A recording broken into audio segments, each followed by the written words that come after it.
rumah saya listriknya mati, sehingga sampean melihat saya siluet. Nggak menyeramkan tuh Pak Budi? Wajah saya, karena wajahnya kayak apa ini, kelihatan cuma sekilas saja, cuma dari sisi saja. Jadi kita tetap ngaji, meskipun mungkin perhitungan suara nggak menyenangkan sampean, tetap santai aja. Ya, jadi nggak ada hubungannya. Ya. Kita tetap harus bahagia dengan ngaji. Oke? Oke. Sebentar, saya lanjutkan. Sebelum saya lanjutkan, yang ikut di link lama itu linknya mungkin agak bermasalah ini nanti ya. Jadi nanti itu saya sudah ada bisa baca di chatnya yang di link lama itu. Di chat itu ada pengumuman kalau mau pindah ke link baru. Nanti kalau misalnya tiba-tiba terputus bisa mengulang masuk lagi atau pindah ke link baru ya. Hanya hari ini kok, besok insya Allah tetap link yang biasanya. Jadi yang di link lama, yang link-link biasanya itu bisa pindah ke link yang baru dibagikan itu di chat grup, di chatnya itu.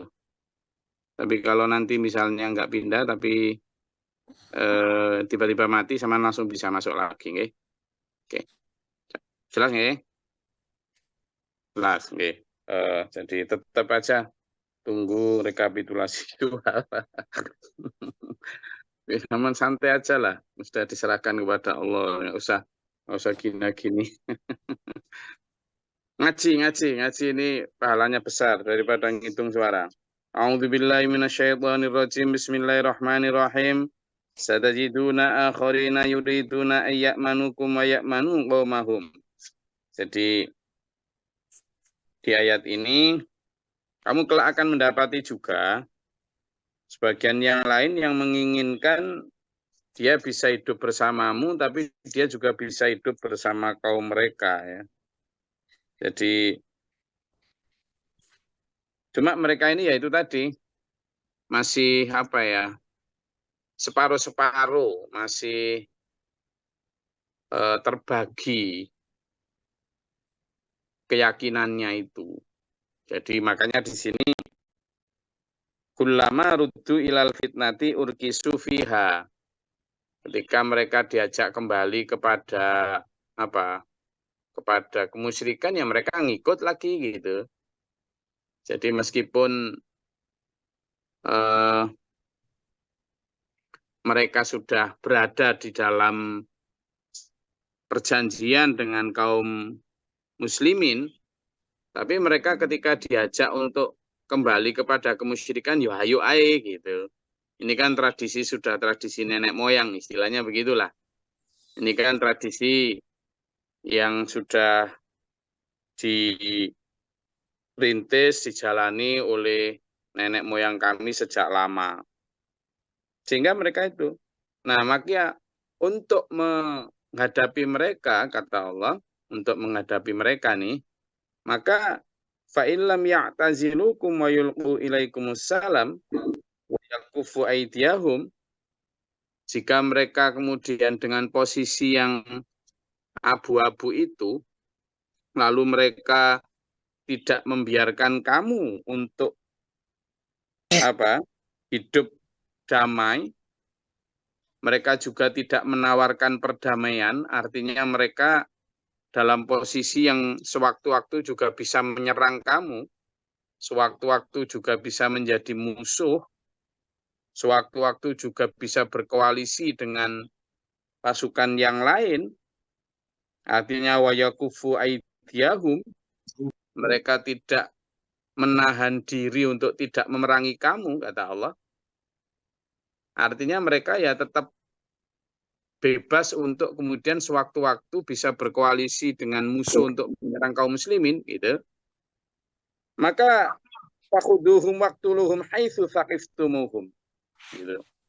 Maka kamu boleh menawan mereka, membunuh mereka, artinya memerangi mereka. Kenapa ya? Karena mereka memerangi kamu, gitu. Jadi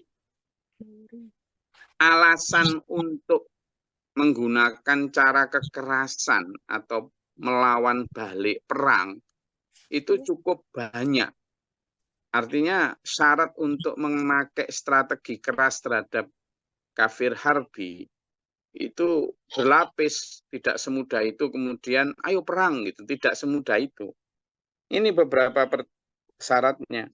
Lam ya'tazilukum gitu kan. Wa yulqu ilaikumussalam, kemudian wa yakufu aydiyahum. Setidaknya ada 3 syarat itu. Jika mereka tidak berhenti mengganggu kamu, artinya tidak menahan diri untuk tidak mengganggu kamu, berarti masih mengganggu kamu.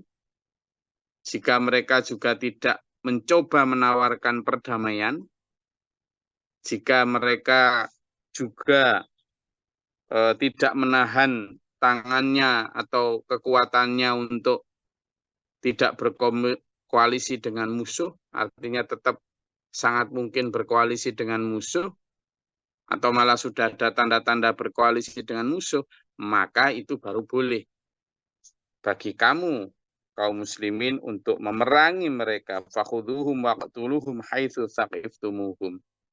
Jadi peperangan atau kebolehan untuk melawan balik, menyerang musuh itu sifatnya defensif, sifatnya pertahanan diri, bukan preemptive strike, bukan melawan duluan atau menyerang duluan, bukan. Tapi konsepnya adalah apa? Mempertahankan diri, gitu ya. Mereka mempertahankan diri. Nah, ini konsep yang dipakai ya.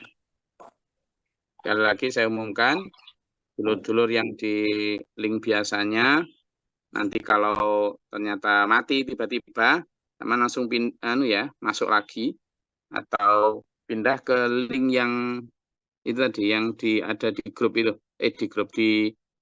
di ruang chat itu, di obrolan itu, kalau di HP sama ada tulisan obrolan itu, nanti bisa klik itu ya. Nanti kalau ternyata link Zoom ini agak bermasalah, karena memang ini kalau pergantian bulan biasanya begitu. Tapi besok insya Allah tetap di link yang sama. Ya, jadi bagi dulur yang sedang ada di link biasanya, nanti kalau cukup mati bisa pindah ke link Zoom ini. Mau pindah sekarang juga bisa. Tapi kalau nanti mati langsung masuk lagi gitu aja. Oke. Saya ulangi lagi, jadi maka di situ wa ulaikum ja'alna lakum 'alaihim sultanan mubina, dan seperti itu kami menjadikan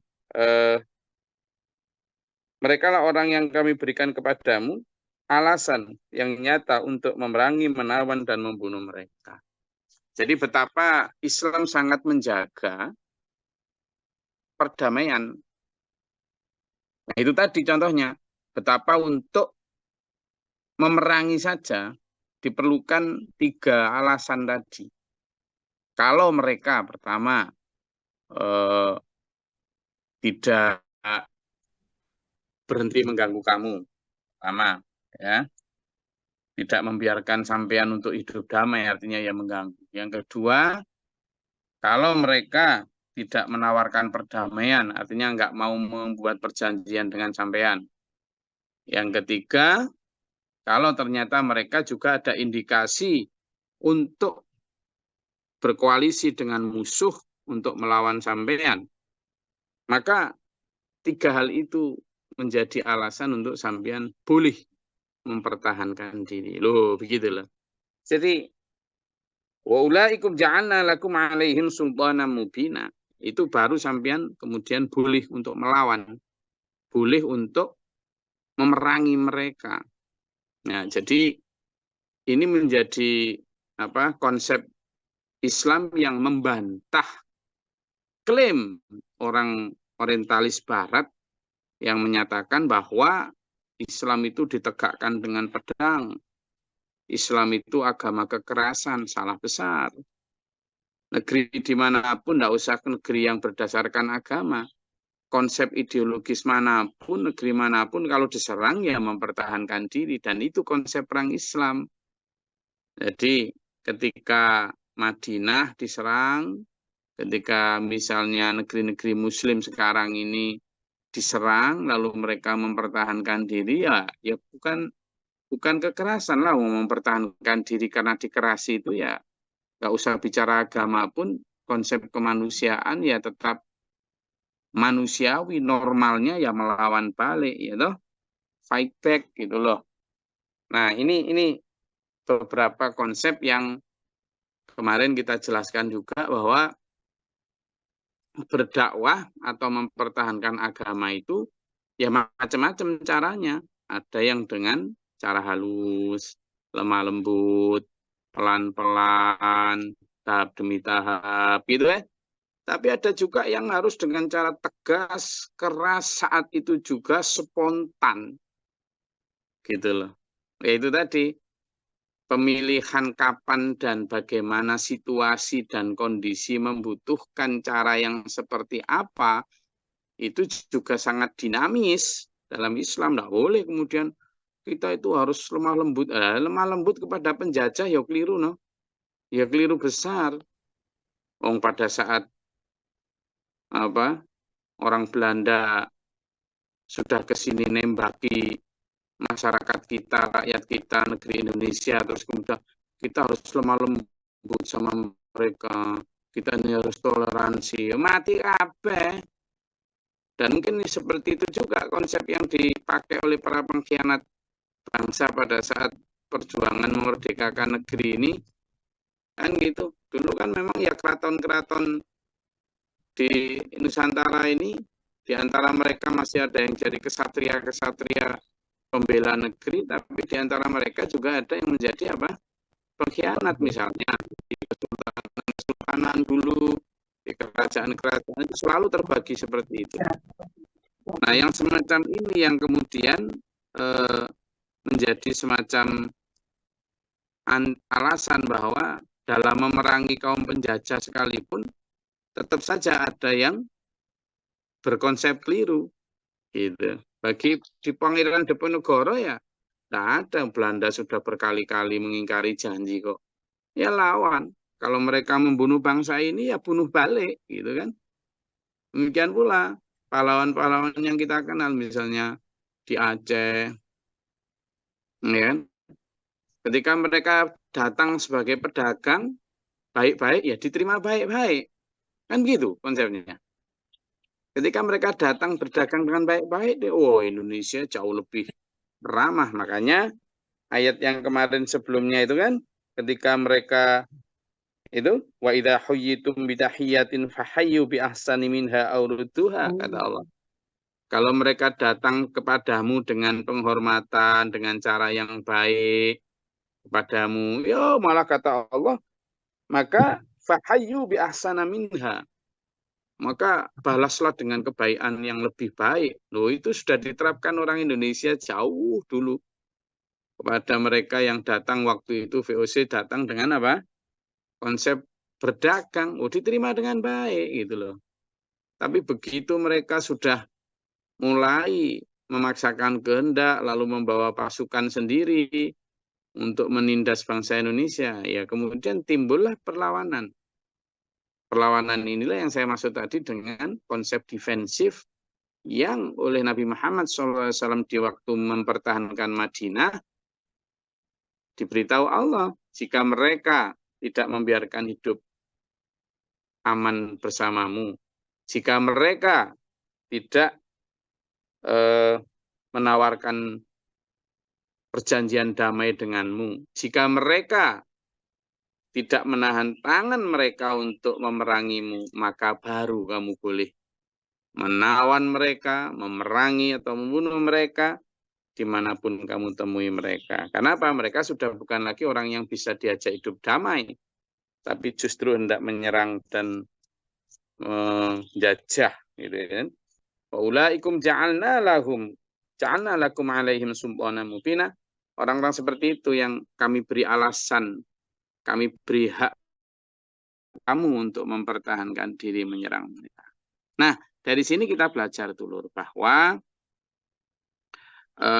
konsep ini sudah sangat jelas memberi kita satu insight Betapa kalau kita tarik dalam konsep berdakwah juga begitu. Berdakwah itu ya kadang lembut, kadang tegas, kadang bertahap, kadang harus spontan, macam-macam ya. Kadang ya harus dengan senyum-senyum, guyon-guyon. Tapi kadang ya untuk menerangkan ayat-ayat yang sifatnya naziron, ya enggak dengan senyum-senyum lah, dengan penuh penekanan dan seterusnya, gitu ya. Ini menjadi satu koridor kita. Saya rasa itu, monggo kita bisa diskusi, ngobrol-ngobrol, baik topik ayat 91 ini maupun topik lain yang mungkin relevan yang bisa kita diskusikan, mau tentang pernyataan maupun pertanyaan. Silakan, monggo. Kalau ada yang mau ditanyakan, silakan.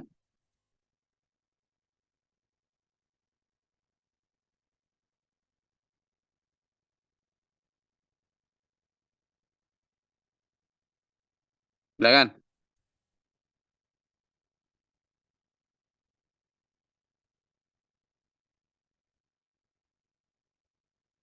Ada? Terkait dengan bab-bab lain juga boleh, enggak apa-apa. Silakan.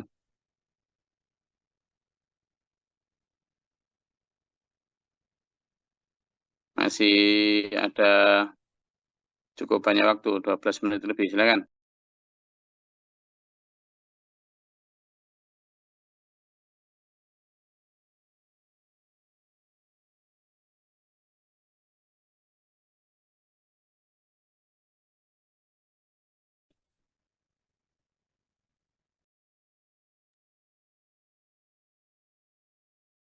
Enggak ada. Oke.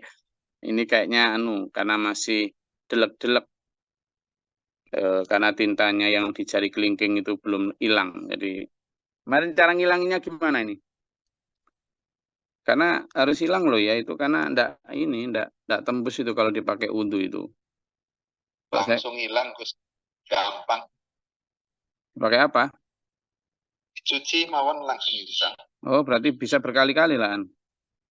Paket. Iya kemarin. Jeruk nipis, Gus. Pakai apa? Jeruk nipis. Oh, nah kok pakai beli-beli jeruk nipis, Rek? Di tempat saya pakai itu, ada yang langsung pakai ini ya.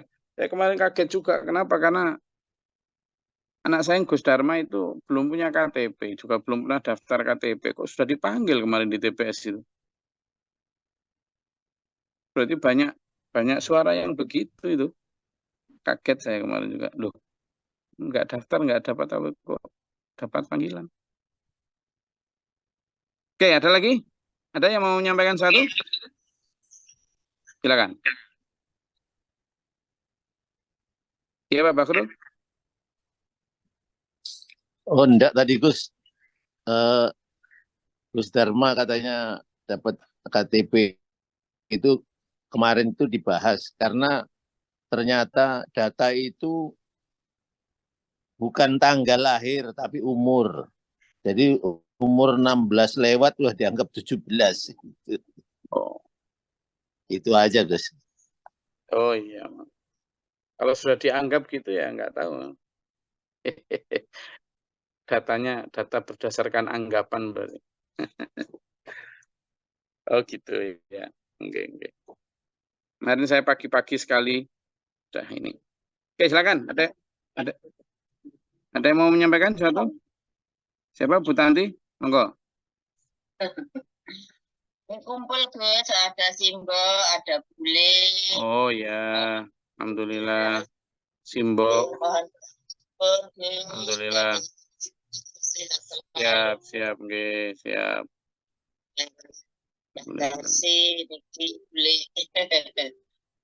Iya, pokoknya pesan saya gini kepada diri kita maupun semuanya,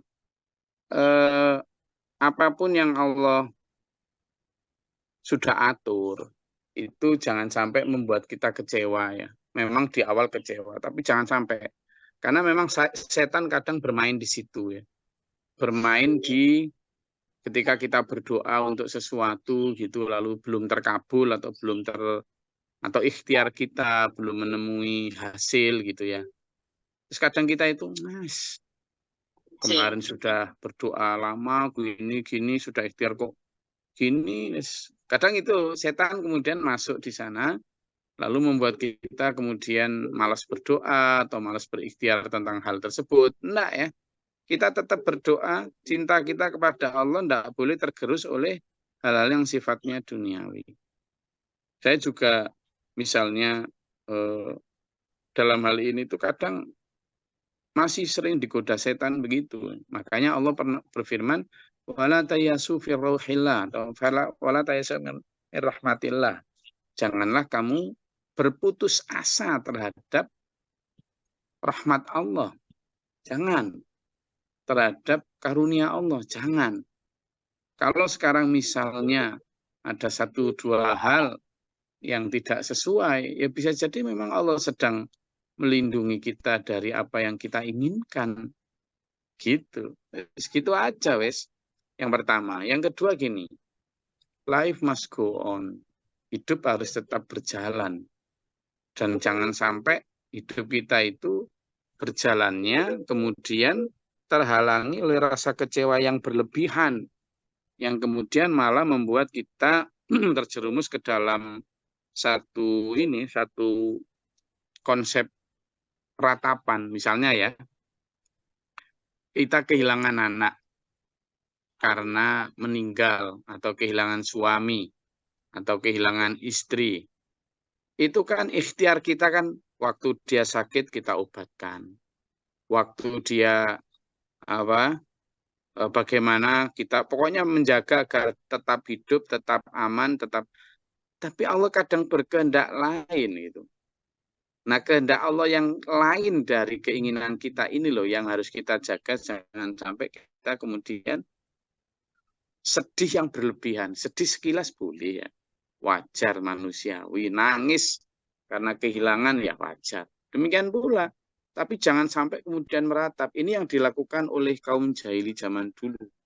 Misalnya ketika ditinggal mati oleh keluarganya itu ada tradisi ratapan. Ratapan itu menangis sejadi-jadinya sampai merobek-robek bajunya sambil bergulung-gulung. Dan itu kalau tidak melakukan itu seolah-olah dia tidak berduka. Sehingga perempuan terutama itu wajib melakukan itu. Sambil menyakiti badannya. Di Iran itu masih sering dilakukan seperti itu. Terutama ritual untuk menangisi wafatnya Hussein yang ada pembantaian Karbala itu dengan cara begitu sampai menyakiti, sampai harus keluar darah. Itu kan tradisi jahiliyah yang dulu memang tradisi ratapan karena apa? Kesedihan yang luar biasa. Nah, ini dilarang dalam Islam. Nah, saya tarik ke garis kekitaan, itu tidak hanya dalam hal ditinggal orang mati, tapi dalam hal apapun kekecewaan yang kita rasakan ketika gagal dalam berikhtiar, baik dalam karir, dalam harta, bisnis, apapun lah. Itu harapan-harapan. Yang perlu kita ingat adalah harapan terbaik itu bagi Allah bukan sesuatu yang sifatnya duniawi, ya, tapi sifatnya ukhrawi justru. Gitu. Khairun amala itu kalau di dalam surat Al-Kahfi, ya, surat Al-Kahfi itu coba dibuka. Di surat Al-Kahfi, coba ayat 61 kalau nggak salah, coba dibuka. Ayat 61 apa berapa itu ya? Khairun amala itu. Lupa saya. Jadi di sana disebutkan bahwa ketika orang-orang berharap tentang harapan-harapan duniawi, Allah justru memberikan kita satu insight, petunjuk bahwa yang terbaik itu jangan berharap duniawi. Baik terhadap manusia sekalipun itu. Kenapa? Karena nanti kamu akan kecewa. Terus banyak kecewanya. Dan itu seringkali sudah terbukti itu. Kalau berharap sama manusia itu sering ketika kita sering dikecewakan. Gimana? Iya, berharap kepada pemimpin A, pemimpin B, ya sering dikecewakan. Berharap kepada satu ini itu sering dikecewakan. Makanya kata Allah, kamu jangan berharap urusan-urusan kayak gitu. Ayo berharap sesuatu yang ayat 46, coba dibuka. Ayat 46. Coba dibuka ayat 46. Surat Al-Kahfi ayat 46. Coba semuanya bisa dibuka. Sampun guys. Enggak dibaca. Bismillahirrahmanirrahim. Harta dan anak-anak adalah perhiasan kehidupan dunia, tetapi amal kebajikan yang terus-menerus adalah lebih baik pahalanya di sisi Tuhanmu, serta lebih baik untuk menjadi harapan. Nah, jadi gini, kalau kalimat a'udzubillahi minasyaitonir rajim al-manu wal banuna zinatul hayatid dunya. Ini mewakili hal-hal yang sifatnya harapan dunia. Harta, anak-anak itu adalah perhiasan dunia, harapan kehidupan dunia. Nah, ini mewakili ya termasuk berharap kepada pemimpin A, pemimpin B, berharap kepada C, berharap nanti ini itu. Ya, itulah harapan-harapan itu. Wal baqiyatus sholihatu khairun 'inda rabbika thawaban wa khairun amala. Ternyata Allah menawarkan ada harapan yang lebih baik yang bisa kamu pakai sebagai gantungan dalam pikiranmu, dalam hidupmu. Yaitu apa? Amal yang terus-menerus, kebajikan yang tanpa putus. Nah, ini wes. Ini nanti kenapa? Kamu bisa deh percaya aku, kata Allah begitu kan. Lakukan aja kebajikan yang terus-menerus tanpa putus.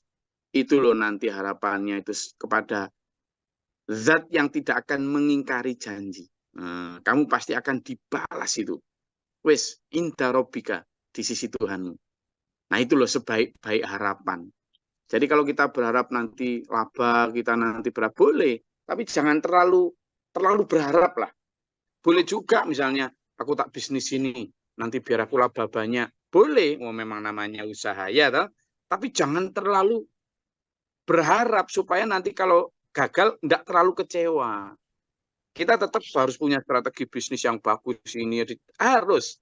Sama dengan misalnya, saya pengen suami saya atau istri saya atau anak saya itu ya hidup terus kan gitu. Nggak mati, nggak sakit kan gitu. Usahanya dengan cara apa? Ya dijaga kesehatannya, dimimi dan sebagainya. Tapi jangan terlalu berharap betul.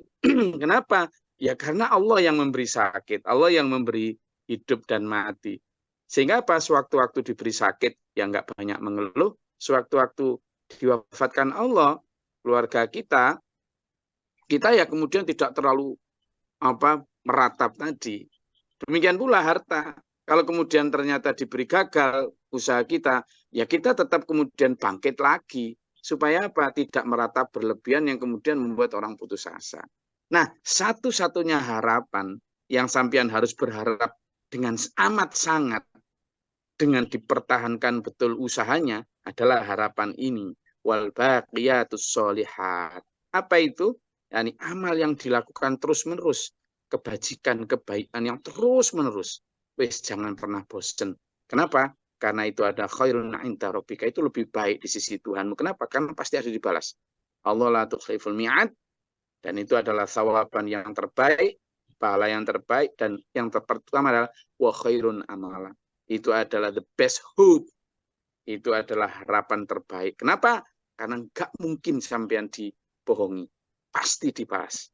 Nggak mungkin diingkari janjinya Allah itu yang akan memberikan kehidupan yang lebih baik.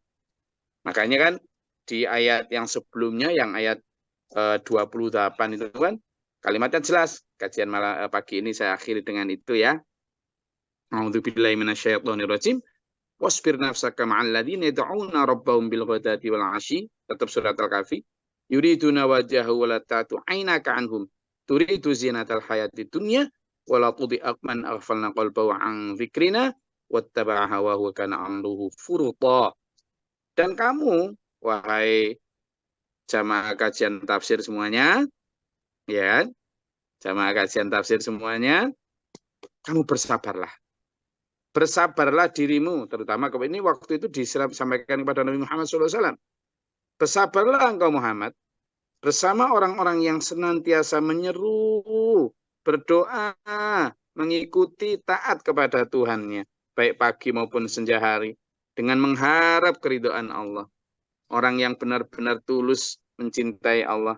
Dan janganlah kedua matamu berpaling dari mereka. Jangan. Kamu jangan berpaling dari kelompok yang sabar, yang ikhlas, yang tabah, yang kuat itu. Jangan. Misalnya hanya karena mengharapkan perhiasan dunia. Jangan. Jangan Muhammad, kata Allah. Dan janganlah engkau mengikuti orang yang hatinya telah kami lalaikan dari mengingat kami.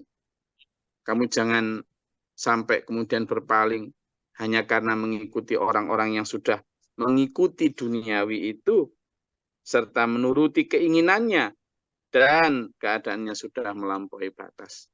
Jadi melihat duniawi yang kacau balau, yang berjumpalitan, mempertahankan ego, nafsu, dan kekuasaan, orang yang berebut, saling mencaci maki, dan lain sebagainya, kita ayo tetap konsisten di jalan ini. Ayo istiqomah untuk mempertahankan apa? Ketaatan kita kepada Allah. Bersama siapa? Orang-orang yang ma'alladzina yad'una rabbahum bil ghadati wal 'ashyi.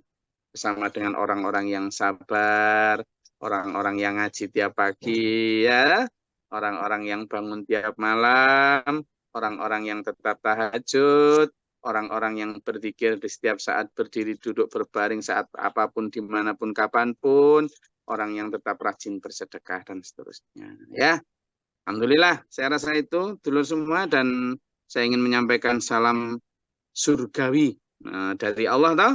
Allah itu selalu menyampaikan salam lewat para malaikatnya itu kepada orang-orang yang selalu istiqomah. Ya, terutama ini, alhamdulillah ini pembangunan apa?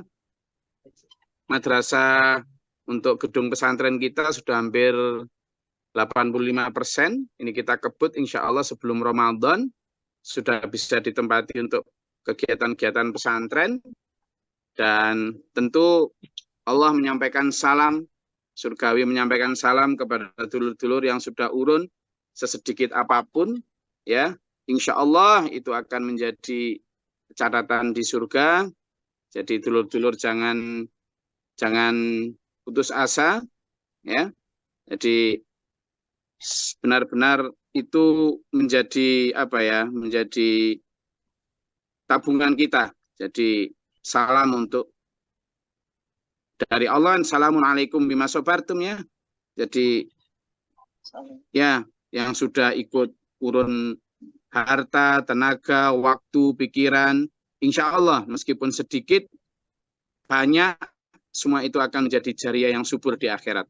Ya, sekali lagi, siapapun yang sudah ikut jariah dalam apa pembangunan, baik di cabang-cabang SPMA, ya, dimanapun berada, maupun yang kemarin ikut urun jariah juga di mana, di SPMA Bali untuk membangun gedung pesantren itu, insya Allah besar maupun kecil, yang sudah urun harta, tenaga, pikiran, insya Allah meskipun sedikit maupun banyak menjadi jariah di surga, ya.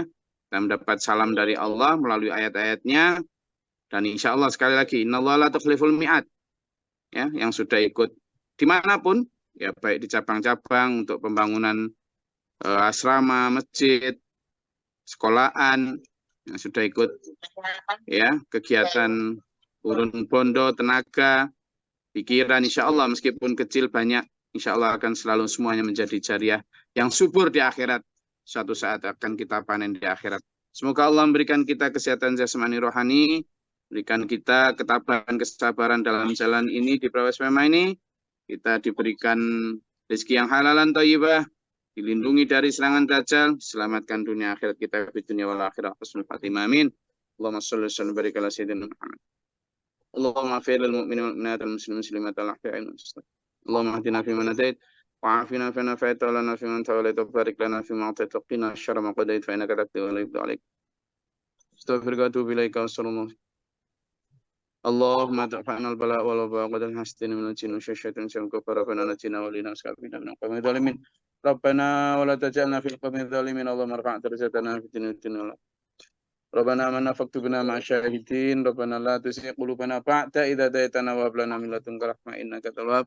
Allahumma iftah lana abwaaba rahmatika. Allahumma anzil 'alaina rahmatan. Bi'adadil qadil amtar wa dadu rahmat jar wa dalam. Allahumma fadir samawati wal ardi min ghaibi syahadati rabbika liman yasha. A'udzu billahi min jadil bala wal badar kisyaqa wa da syamatatil adala min salika al huda wa taqwal fafal. Allahumma malikal mulki tu'til mulka man tasya wa tanzilul mulka man tasya wa tu'izzu man tasya. Tulijul laila fin nahari wa tulijul nahara fil layl. Rabbana adkhilna madkhala sidqi wa rajaa. Qul ja'al haqqu wa zaqal batil ghayna zawqa. Rabbana atina fid dunya hasanah wa fil akhirati hasanah.